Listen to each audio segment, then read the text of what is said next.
Do you want to get paid to speak on stages? Maybe you've got a podcast that's working, but you want to learn how to leverage that and build that into something bigger. Well, my friends, today is your day. We're joined by Larry Roberts, or as you may know on Instagram, the Larry Roberts. So Larry's super interesting. Every time I see him, he's on another plane to another place to speak at a different conference. Super awesome dude. Host of several podcasts. Right now, his primary podcast is Bitcoin Impact. And, you know, Larry's just really ingrained in the podcast industry. And the thing that I find most exciting and most interesting about Larry is his ability to build relationships with multiple people on multiple backgrounds and turn that into opportunities. And that's what this episode is all about. This episode is all about building your network and then leveraging your network to get different opportunities, whether that's speaking at conferences, whether that's picking up clients, whether that's building potentially new opportunities at conferences. So listen, if you're going to conferences and you want to stand out, this episode is going to be gas. If you're looking at turning your podcast into a speaking gig, this episode is going to be that gasoline. So yeah, make sure that you stay tuned, hit the subscribe button if you haven't yet, and leave a 5-star review. That means so much to me. Subscribe, 5-star review, and we're going to get to this episode. And then again, I just also got to encourage you, if you're not part of the mastermind program right now, this is a common denominator. I don't know anybody out there that's wildly successful that's not surrounding themselves with the right people. I've got an awesome community built for people just like you, for podcasters just like you. It's only $25 a month to get your foot in the door, and you're going to get community. You're going to get curriculum so that you have things that you can actually work on. As a podcaster, we know there's a million things to work on, but what we really want to do is focus on what can get us more downloads and more opportunities. I've been doing it a long time. I've made all the mistakes. I'm going to help you avoid them. Okay. We've got a great community that's also going to help you avoid them. You're going to get real feedback so you can avoid all the wasted time. So click the link below, join the Podcast Savant community just for a month. Check us out. Try it out. I know you will love it. Avoid all the wasted time. Get the downloads you deserve today. Click the link. Enjoy the Podcast Savant community. All right. Let's jump into this episode with the Larry Roberts and get ready to get where you want to go. DJ, on the tape. Yo, Larry, what up? What's happening, Mark? Man, thanks for having me. Yeah, man, I'm really happy to have you, and for all the video viewers, your T-Rex skull in the hizzy for Shizzy. I hope you're well, bro.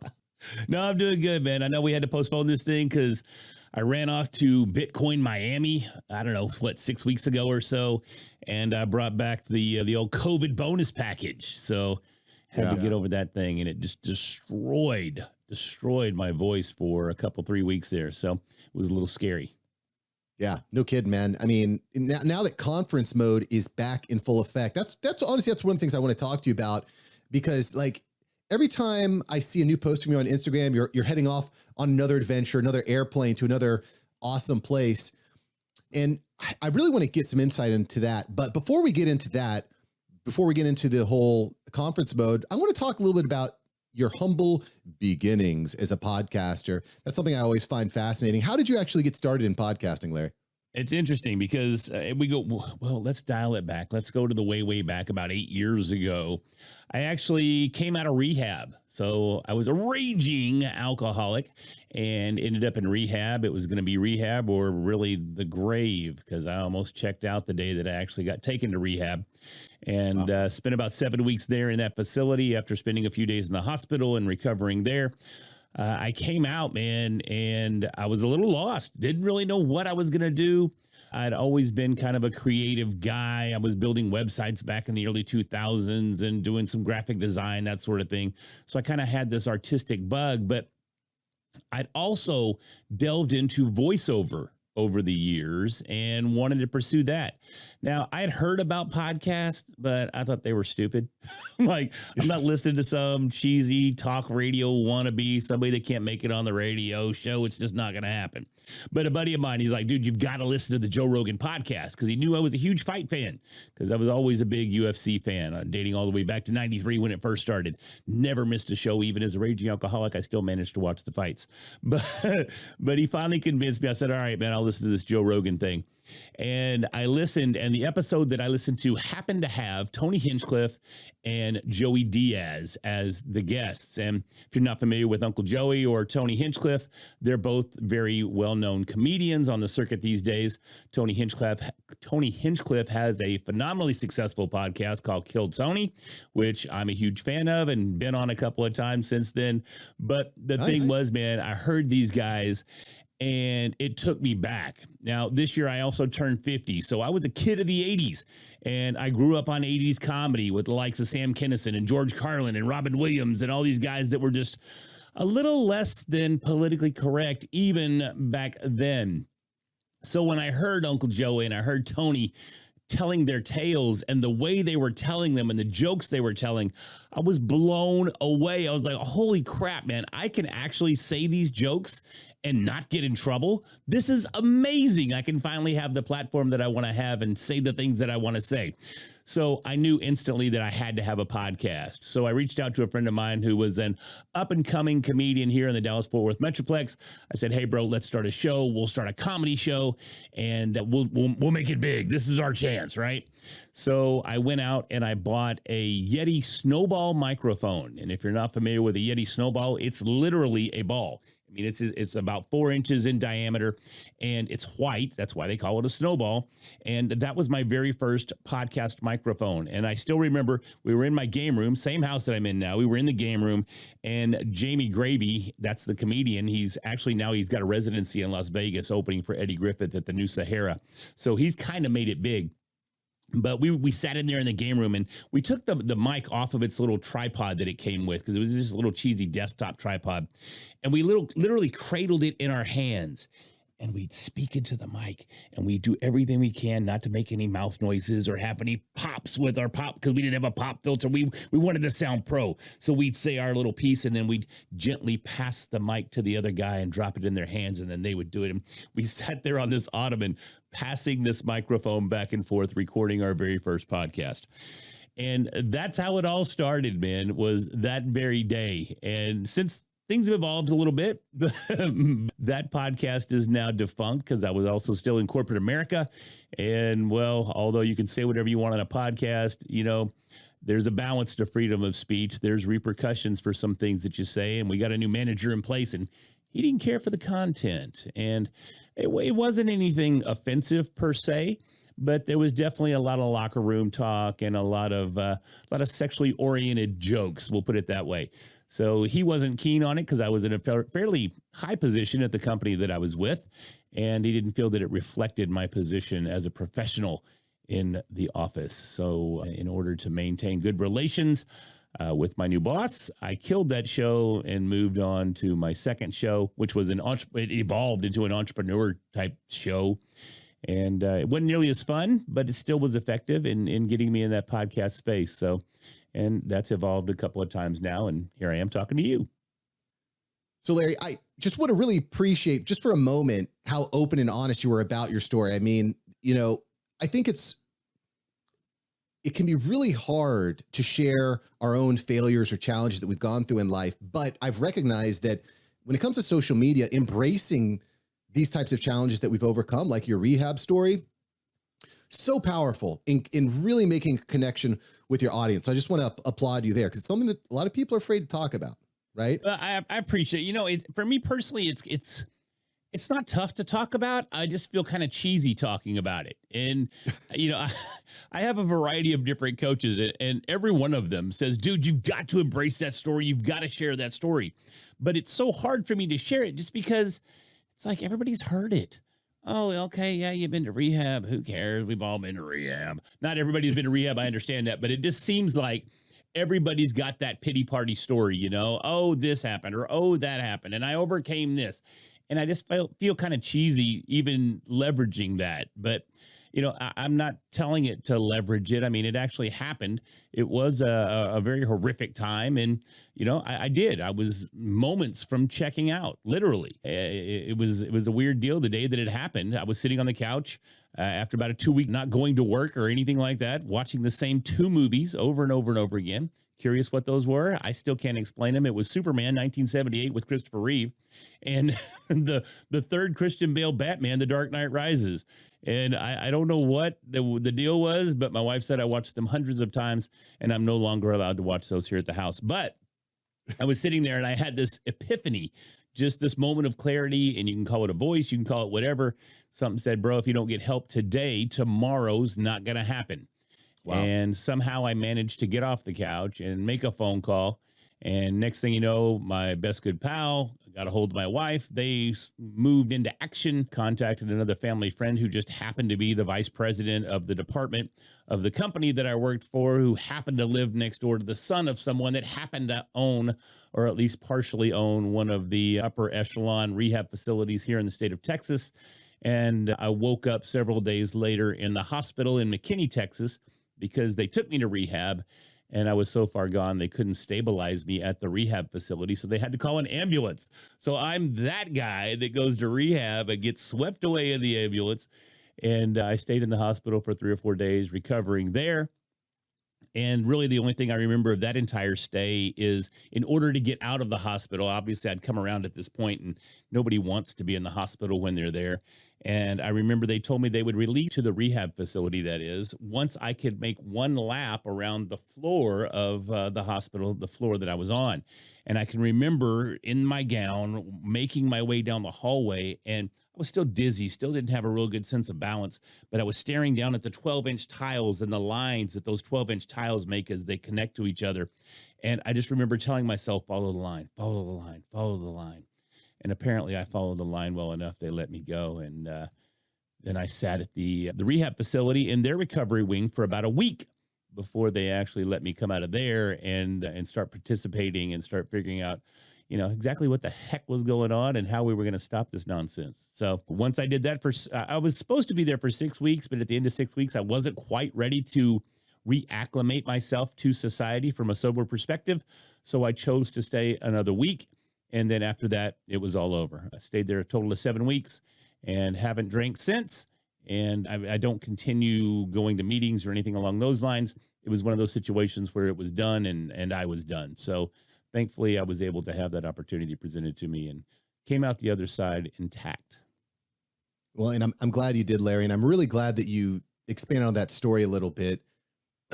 Last month, we were really talking, or a couple months ago, we were really talking a lot about storytelling on the podcast.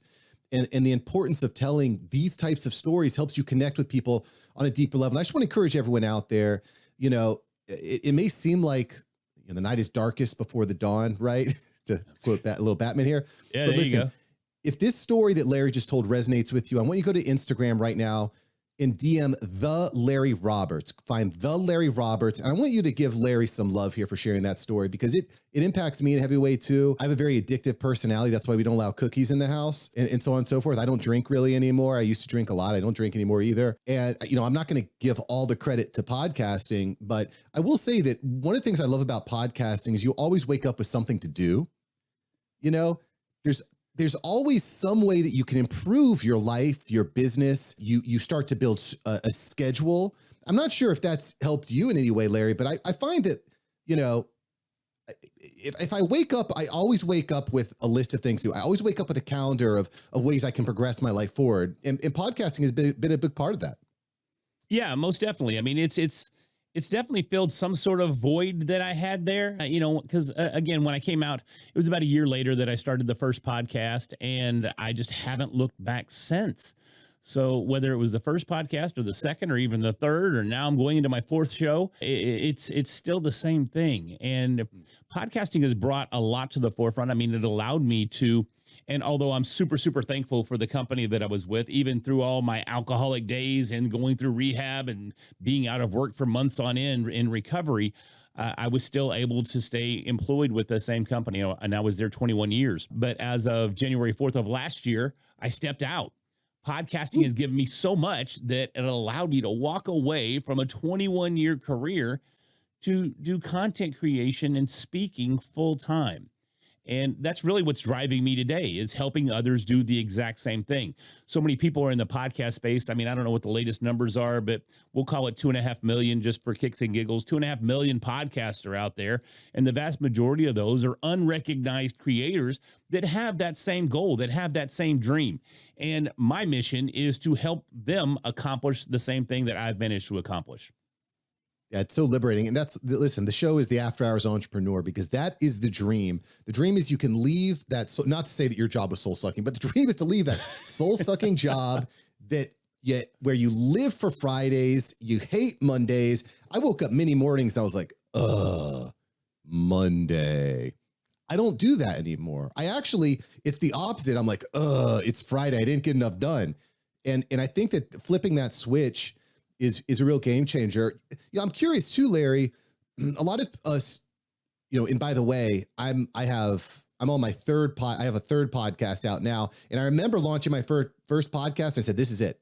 This is the only podcast I will ever have. I'm all in. But I soon realized, and I won't go into this story, but adapting so that you can find the right lane to be in is really important. So I'm kind of curious, when was that moment, Larry, that you realized that podcasting could be your launch pad into the next phase of your life? What was that moment where you realized that podcasting was going to be your ticket to fame, fortune, success? Honestly, it wasn't long after I launched the first podcast that I knew there was something to this that would give me that freedom. I've always been a side hustle kind of guy. And even back in the early 2000s, even while still fully employed with that original company, I started a business. I started a business called Pristine Pool and Spa Service. So I started a pool company from the ground up, and I used Google AdWords to build that business. And I had it for several years and eventually grew it to the point where I was going to have to leave the company and do pools full time, or I had to sell the company. And at the time, I didn't have I don't know, what do we want to call it? Testicular fortitude to step out and embrace the pool business full time. I was too scared. I just didn't really have a backup plan at the time. I didn't really have all that much savings in place because everything had kind of gone into building the business. So I ended up selling it. And sometimes I look back and I go, man, I wish I'd have kept the pool business. But at the same time, I'm pretty grateful, because now I wouldn't be sitting here talking to you most likely if I had still maintained that company. So I kind of knew what podcasting had the potential to bring to the forefront. And that first show, comedy's always been a love. It's always been a haven for me. And having that first show be a comedy show, and having somebody like my co-host Jamie along with me, it just felt like, man, this could be something big. And in all honesty, it ended up being pretty big. We took it to an internet radio show here in Deep Ellum, and that's the arts district of Dallas-Fort Worth Metroplex. So we took it down there, and we were on-air radio.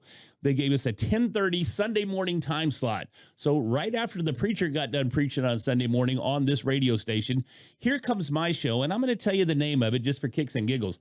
The name of the show was called Accidentally the Whole Tip. Yeah, let that resonate. So Accidentally the Whole Tip, or we'll call it ATWT moving forward, it followed the gospel. And we went from, they had 35 shows on that channel. We went from the 35th show as the new show all the way up to number 5 within 6 weeks. And regrettably, the station that we were on there, they actually folded. I mean, they weren't doing a whole lot of business, but still, that gave us a little bragging rights and gave us a little resume. So what we ended up doing from there is we took the show to a live stage show at a club here in Dallas. We went from club to club and restaurant to restaurant, trying to find a place where we could do ATWT on stage live and interact with the audience. And we finally found a club that would allow us to do it. And to this day, as I sit here right now, the show evolved into an open mic night for comedians.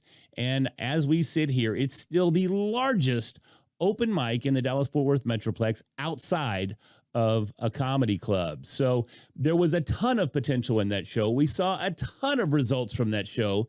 But again, it came down to when I got that new manager who, I still love you. No, I don't. It came down to going, hey, man, I either have to kill this show or I have to kill my career. What am I going to do? And I definitely wasn't in the position at the time to kill my career.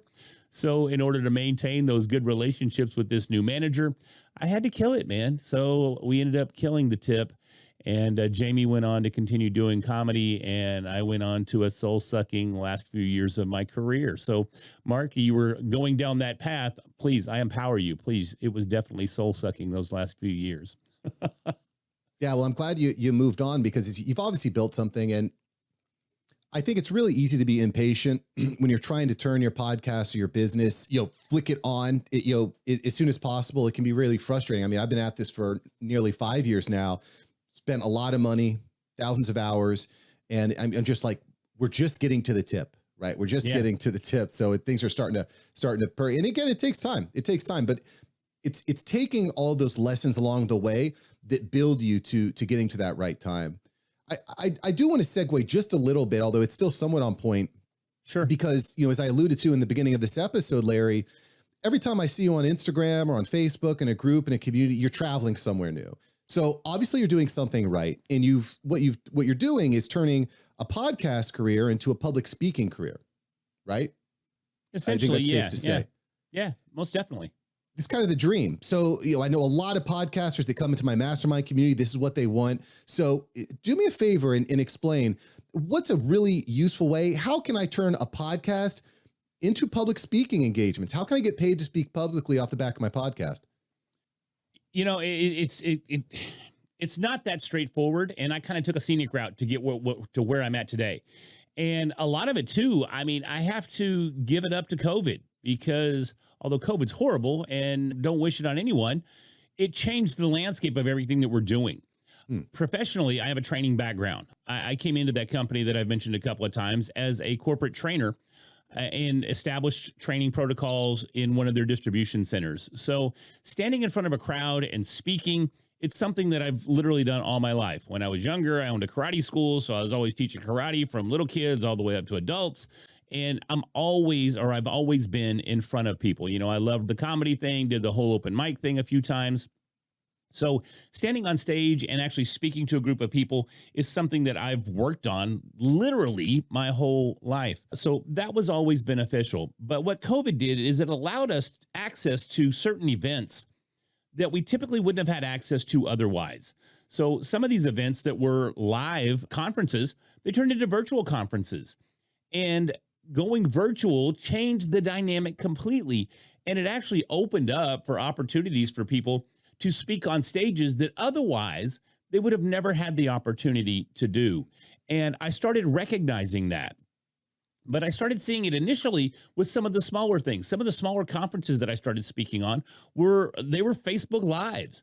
They were live master classes or master sessions or whatever you want to call them that people were putting on Facebook. And I'm like, yeah, I'd love to present on a Saturday morning at 9:30 in the morning and talk about how to brand your podcast. Not the best time to be speaking, not the largest audiences, but it allowed me to start establishing myself in the space. So I say all that because there were opportunities that weren't available before. And the other aspect of it is I was willing to speak literally anywhere to anyone and speak with the same passion and authority as if I was speaking to an auditorium. So even if, I think we've all probably as podcasters been on Facebook Live at least once or twice, and it can be a very difficult place to go because they always have that viewer counter up in that top left-hand corner. And when you look up there and you see no one's watching, or you look up there and you see one person watching, you're like, why am I even doing this? But we have to overcome that. You're doing it because you're laying a foundation. You're establishing yourself. You're practicing, if nothing else, because who knows if that number up in that top left-hand corner is even right. Maybe there's 150 people watching. You don't know who you're talking to, and you don't know who's going to be viewing it even after the live stops. So guess what? Even if you're coming up on a stage, on a virtual stage at 8:30, 9 o'clock on a Saturday morning, talking about branding or whatever your expertise may be, you need to be talking like you're right there in the middle of it and you're the keynote speaker at at Grant Cardone's 10X or whatever it may be, whatever big conference you ever dreamed of being at speaking. You need to come and you need to present in a way like you're right there on that stage speaking to thousands of people. Bring that same energy, bring that same insight, bring that same experience and knowledge to the forefront and share it with everybody with the same passion, whether there's one or whether there's 1,000. And that's been the biggest kicker for me. Well said. So One of the things I think is interesting, you say you want to try to get on as many stages as possible. So how do you go about finding events, Larry? What are you doing to find events? How are you putting yourself out there in the right places to get the right invites? Yeah, a lot of times it's just being in the mix of your niche. I started off speaking strictly on podcasting stages because I was in the podcasting industry. I wanted to know more about podcasting. So I immersed myself in the industry, and whatever your industry may be, that's where you need to be. And you need to vocalize the fact that you're a speaker. You need to vocalize the fact that, hey, I would love to get up here and contribute with you and your group. You can start anywhere, but make it in your niche. You want to make sure that when you have an opportunity to speak, you've got something that you can speak on. And I was so in the podcasting space and so in understanding podcasting and understanding how to grow a show and understanding how to build a show and market a show and continue to expand on a show that I was absorbing all this content along the way. Then I started making sure that I was in the Facebook groups. I was in the conferences that were still going on. I was going to Podfest. I was going to Podcast Movement. I was going to the Independent Podcasters Conference. I was making friends with the people that put on these shows. I was making the connections and building the relationships. The speaking industry is built, as are most industries, right? Built on relationships. Find out who the movers and the shakers are in your industry and make them your friends. Social media has made that even easier because we have the opportunity to connect with people that we wouldn't have any otherwise. Chris Kremitzos of Podfest, he lives in Florida. How would I have ever connected with that guy if it wasn't for social media? I managed to connect with Chris, and now I'm the editor-in-chief of his newsletter. So you immerse yourself in by making these connections and building those relationships. And it doesn't happen overnight, but it has to happen with continuous progress moving forward. Mark, just like you said, you wake up every day, you've got a list of things that you want to accomplish for that day. It starts the same way with speaking. Find out where you want to speak. Who do you want to speak to? What niche do you want to speak about? What can you talk about? What can you bring? What can your experience bring to the table on any of the topics that would apply to that niche? Start putting together presentations. Put together slideshows so you have something. If someone goes, hey, yeah, show me an example of one of your talks, you've got something in the can that you can shoot them over immediately. Hey, here's my PowerPoint presentation on this. Take a look. What do you think? You'd be surprised at how quick just being prepared will propel you forward in, honestly, anything that you're doing, but speaking especially. Yeah, I also really like this idea about starting with events that are in your niche, and I think about this a lot because if you're an attorney, you might not necessarily, let's say you have an attorney or legal podcast, you might not necessarily want to speak to attorneys because maybe that's not your specific niche, but starting there builds your credibility. So I think that makes sense because you might really want to be speaking to, I don't know, contractors and things of that nature. But if you're already well established in your niche, it feels like that would give you more credibility moving into events that are maybe outside your niche.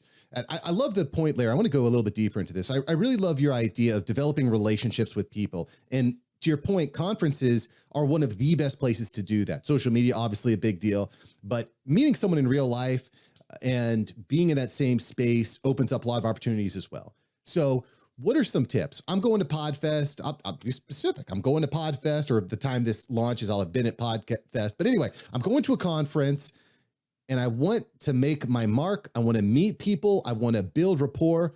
What do I do, Larry? Help me out. Man, you simply walk up. That's it. I simplify it by going, just walk up, but it really is that easy. When you see somebody that's speaking on stage that you want to connect with, literally go up after they get done talking, greet them as they come off stage. Introduce yourself, talk about your podcast, tell them how great they impacted you with whatever delivery they had, and just reinforce the fact that you also want to know them and know more about what they're doing. So greet them on stage, walk up, shake their hand, introduce yourself, and then just start a conversation. I know I make that sound so simple, and it is a little more easier for people like me because I don't care. I'm just going to walk up and talk to you if I dig you. So, and I understand that not everybody's built that way. But man, I'm telling you, there's nobody that at these conferences that's going to treat you poorly if you walk up and you compliment what they just spoke about and you introduce yourself. And if they do, guess what? You don't want to know them anyways. So walk away if they're not quite responding the way that you would have expected them to respond. but it's really that simple, man. You just have to put yourself out there. Understand too, though, I put myself out there and I get rejected. I get rejected a lot. There's opportunities that are for speaking opportunities that come up and I don't land those. And I got to tell you too, man, that it's not always as glamorous as it looks. Yes, I'm on Instagram, and about the only thing I post on Instagram is my next gig, just for promotional purposes there for the promoter and, of course, for myself as well. But I made the mistake just last week of going to Outlier Podcast Festival in Austin, Texas. Now, it wasn't a mistake going to the show. It was a great conference, had a blast. However, I thought, you know what I'm going to do? I'm in Dallas. I'm just going to fly down there because it'd be quicker and about the same cost these days as driving. So I thought I'd just fly down there real quick and do a quick turnaround and fly back the next day. Well, I could have drove to Austin in about 3.5, 4 hours, and it took me 10 hours to fly from Dallas to Austin. So that was a test in patience and kind of the opposite side of things. We think that traveling around and speaking on stages is all glamorous and a lot of fun. Last Thursday wasn't a lot of fun. So I just want to say that I love the idea about getting uncomfortable. I mean, I'm very comfortable. I'm pretty extrovert. I'm comfortable going up to people, but yeah, if you're going to be successful in anything, you have to be willing to get outside your comfort zone. That's where the gains are. It's just like, exercising, you're not going to actually see any improvement unless you're getting comfortable with discomfort. I got that from the 4-Hour Work Week by Tim Ferriss, which is a really smart point. What do you think about business cards, Larry? Because I'll go to a conference and I'll walk away with like 50 business cards and I don't ever look at them. They just go in a drawer. I have a drawer here full of business cards that I never look at. What are your thoughts on proper business card etiquette at a conference? I think you still have to have them, but I'm right there with you, Mark. I collect them too, but guess what happens to them when I get home? The exact same thing that you do with them. They sit in my desk drawer. I get a collection. Then after a year or two, I go, man, I have got this massive stack of business cards. I have no idea who these people are. And off they go over my shoulder into the can. But at the same time, people expect them, man. So I still use business cards, but I'm also seeing that transition now where we've got the tap technology. We've got the QR codes. I just signed a deal with a company called Eli Technology, and now I'm promoting their QR codes. So there's all sorts of things there. I think you need to have it all. You need to be able to connect with people on whatever level they're ready to connect on. If you get somebody like me that's turning 50 this year, maybe I still want a business card, but at the same time, because I'm in the mix and I'm still trying to stay up to date on all the latest and greatest ways to connect, I use QR codes. I use the tap technology. I use the airdrop stuff. I use all that stuff. So you need to be prepared from every angle. Yeah, I'm actually traveling up to DC for a conference next week and then up to Podfest the following week. And I've decided to level up. I'm going with a electronic card, which I can set it onto different, I can't remember the name of the company off the top of my head, but basically, like you said, you can tap it onto their phone and it will automatically either add you as a contact or bring them to your website, or, it's got different modes. But to me, that seems like a no brainer, because if you can get yourself into someone's phone, it's going to be a lot more impactful, I think, than getting into the top drawer of their shelf to rust away with everything else, right? I don't disagree. But with my business cards, I take it a little bit. And actually, I came across somebody at Bitcoin Miami, and he had metal business cards. I was like, wow. Multiple. He was giving out metal cards? He was giving out metal business cards. Every one of his cards was individually wrapped, and they were aluminum. They were so cool. So, I mean, that's pretty impactful, but I would have to assume it's probably a little expensive as well. Yeah. But at the same time, the business cards that I get, I don't cut corners there. I get the nice, real thick ones so that if you grab hold of it, man, this thing feels like it's got a little weight to it. So I make sure that I use double-sided. I put the QR code on the back, of course, just like everybody else. But then I have a nice graphic on the front that features old Lair with the red hat. So the personal branding. So I try to cover it from every angle. And I don't know that one is going to suffice, just because there are so many people out there and different people have different preferences. So, when it comes to personal branding and marketing yourself, you got to take it from every angle, from my perspective. Yeah. Yeah, that makes sense. And maybe even having multiple, because that's part of the problem too. I've got an NFT podcast. So that's for a community of people. I've got a mastermind program for podcasters. So that's one community of people. I've got a podcast production company. So that's for another group of people. I don't want to be carrying around 15 different business cards everywhere I go, you know? Right, right. Because it's funny because I do carry two. I carry one for the Podfest Messenger as editor-in-chief, because as editor-in-chief, depending on the connection that I'm making, that's going to get me some access to certain vendors and that sort of thing that good old Laird just couldn't get without having that title. So I've got my Podfest Messenger business cards, depending on what I'm doing there. Then I've got my own business cards, depending on what I'm doing there. So it can be a challenge. Beautiful, beautiful. So a lot of the listeners here are podcasters too. I want to keep going into networking at events.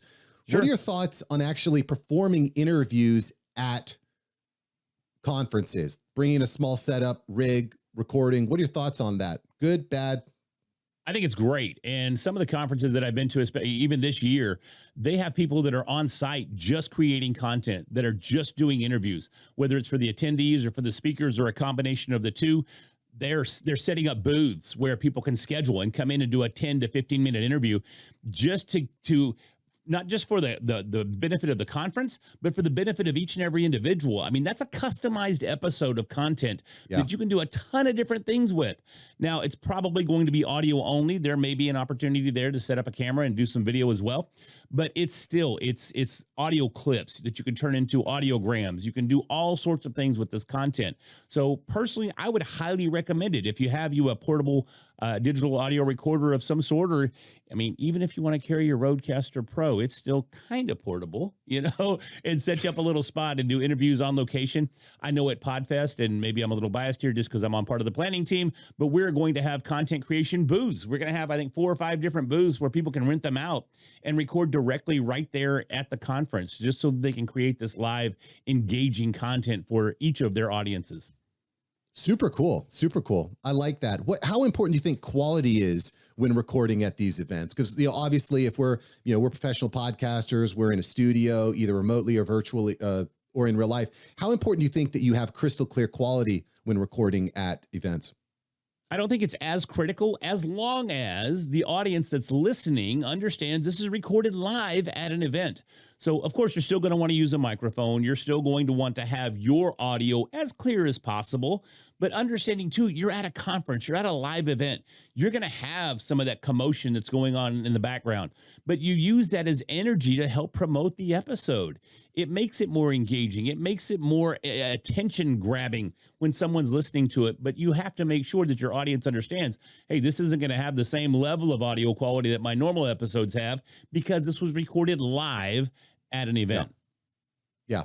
No, I agree there. I really good point. I think setting the expectations important. But for me, and you kind of alluded to this before, by recording at the event, that's we're talking about passing out a business card, but if you actually record someone at an event and then you produce it into a show, that's going to be much more memorable than a business card. So I think it's, I think it's a no-brainer. And, I'll say this, my first event that I was recording at, all I did was I had my phone and I had a $10 lavalier mic, and I just held out my phone on a selfie stick. And I did this with a little lavalier mic, $10 setup, and it worked. The videos still get views on my Awesome Dad channel. So, that's cool, man. And it doesn't take a lot. You already have the phone. Most likely everyone going is already going to have their mobile recording device. You don't have to have an H6, or something along those lines. Just something super simple with the $10 lavalier mic that you can grab on Amazon before you head out,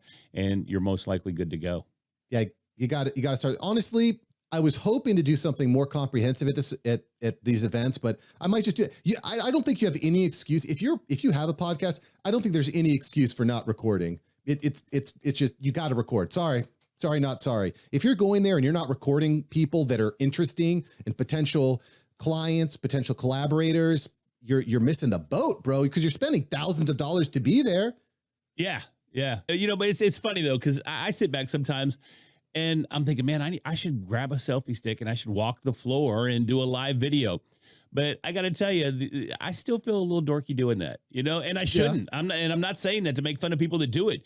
More power to them. I wish I had the guts to do it, because I think I'm shooting myself in the foot by not doing it. I could get much more engagement, much more content, much more delivery to my audience if I would just suck it up and not feel ridiculous doing it, but I always have that little voice that's in the back of my head going, you're not Gary V. You're nobody. Don't do this. You got to overcome that voice though, bro. You got to overcome that and create that content. It'll help you out tremendously.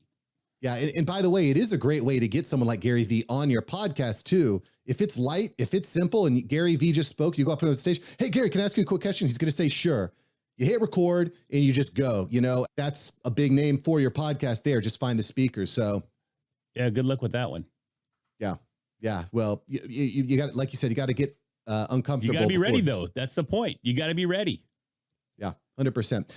Everyone, you got to go to podcastboost.com to get more of Larry. That's podcastboost.com. There's a link below to podcastboost.com. So make sure you hit that, and make sure you hit up Larry on Instagram too. Link is down there. Larry, before I let you go, I got to hit you with a couple rapid fire questions. Okay. Bring them on. Because I got to know what's up. Larry, scariest movie you've ever seen? Exorcist. What's that? The Exorcist. Okay, that works. It destroyed me as a kid. I grew up in a Christian home, right? So, and matter of fact, it was United Pentecostal, which is the quote unquote holy rollers, where people run around speaking in tongues and stuff. So when The Exorcist came out, man, that thing scared me to death. I was like, this is not, I can't have this in my life. No, yeah, it's definitely pushes the edge. What's your favorite animal? Favorite animal, I guess, it'd be my Chihuahua Sophie. Okay. I just want to tell you that within about 5 minutes, all you're going to see on Facebook Reels are going to be Chihuahuas. Just putting it out there. Just put it out there. Yeah. So I do look forward to Chihuahua videos. You're on death row and you're getting your last meal. What are you ordering? Man, probably steak and potatoes. I'm from Texas. I love me a nice fat steak and a baked tater. Dig it. A favorite video game? Favorite video game? God, I hate to admit this, but I still play it today, and I've been playing since 2005. World of Warcraft. Oh, I'm there. It doesn't hold the same passion. Quick funny story. A buddy of mine sent me a text, or I found an old phone. It was like a 10-year-old phone. And he sent me a screenshot because I had texted him like 10 years ago, bug family down. I was like, this is so I was such a nerd, man. Unless you're a WoW nerd, you're not going to get that reference. But man, that was epic when that happened. I guarantee you were excited as all get out when you guys did that. That was awesome. Man, so AQ40, those were the days. Yeah, man. All right, final question here. You're taking one of your airplane trips. You're going somewhere special. If you could sit next to anybody on that flight, who would you be sitting next to? Oh man, right now Jordan Peterson, I guess, would be the guy. Yeah, I love me some. I got JP. a bone to pick with him because I think his talk is where I got COVID in Miami. So we got something we need to talk about. he was at Bitcoin Miami. Yeah, and it's funny because I was there for 4 days, however long the conference was, and his speech was the only one that I went to. But it was in the main stage room, and it was packed wall to wall. There was probably 10,000 people in this one auditorium, and everybody that I went with, those of us that went to the Jordan Peterson conference, we got COVID. Everybody that I was with that didn't go listen to Jordan Peterson didn't get COVID. So I'm pretty confident that wherever I got COVID was right there in the midst of Jordan Peterson's talk. So yeah, me and Jordan, we got some talking we need to do. Good stuff. I'd be interested to hear what he had to say about Bitcoin. That'd be interesting. But Larry, thanks so much for joining the show. Everyone, make sure you go to podcastboost.com to get more of Larry Roberts in your life. Larry, thank you, brother. Thanks for everything, man. I appreciate you having me. Y'all take care. Wow. I got to tell you, Larry is just a really, really powerful speaker. I love his story. I hope you enjoyed this episode. If you did, make sure you smash the like button, smash the subscribe button, let me know. And listen, go out and take action. That's what the show is about. It's about taking the action. So my challenge to you is to go out and take the actions that we talked about today. Go out, take the action, and I will catch you here next time, the After Hours Entrepreneur. Peace.